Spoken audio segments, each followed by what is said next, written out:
Hey guys, welcome back. I am Abbott and you are watching the Easy Option Training course again.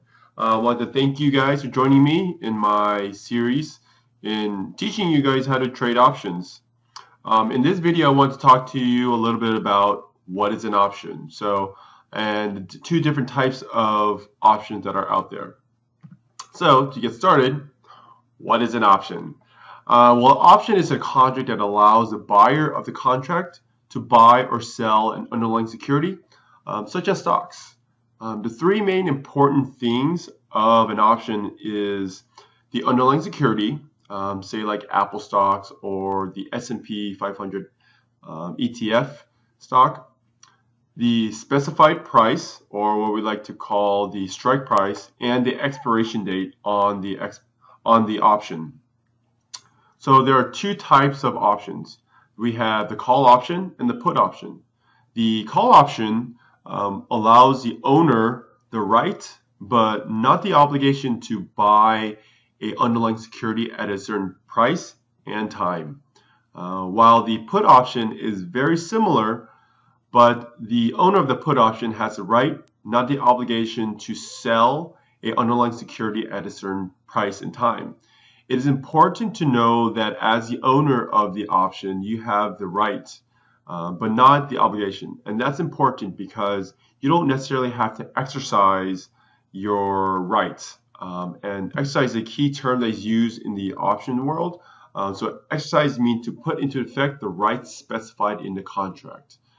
So as the owner, you don't have to buy the stocks, or as a put owner, you don't have to necessarily sell. But however, as the seller of the option, you're obligated to do that if the owner of the option exercises their right. So let's go into some examples of call and put options. So let's say Apple right now is trading at 126, right? And Kyle wants to buy, let's say, 100 shares. To buy those 100 shares, he would need to spend about $12,600 to buy the 100 shares. Well, that might be a little bit too much for him. So say he doesn't have the money right now, or just wants to buy it at a later time. Let's say in about a month. But he thinks that the stock price will still go up, but he wants to lock in the price.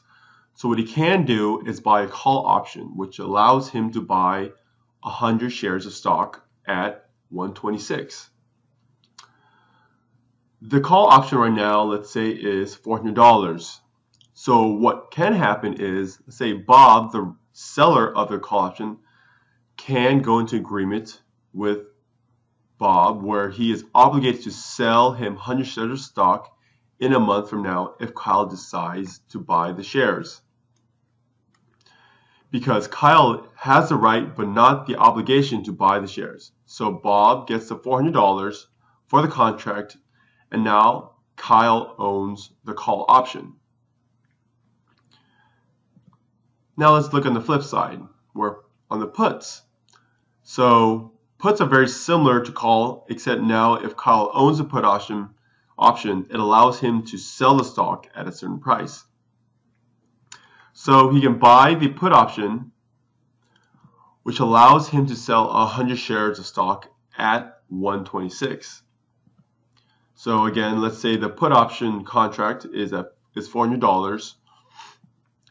So Bob and Kyle can go into an agreement with the put option where Bob is obligated to buy 100 shares of stock in a month from now if Kyle decides to sell the shares, because Kyle has a right but not the obligation to sell the shares.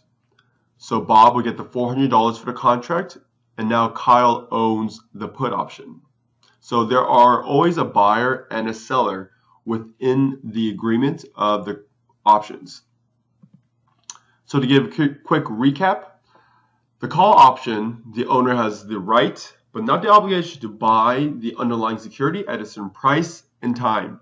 While the put option, the owner has the right, but not the obligation to sell an underlying security at a certain price and time. So hopefully this video was helpful for you guys. Let me know if you have any other questions. Just comment below. Please share and like the video. And look out for my other videos that are upcoming, and subscribe to the channel, please. Thanks, guys.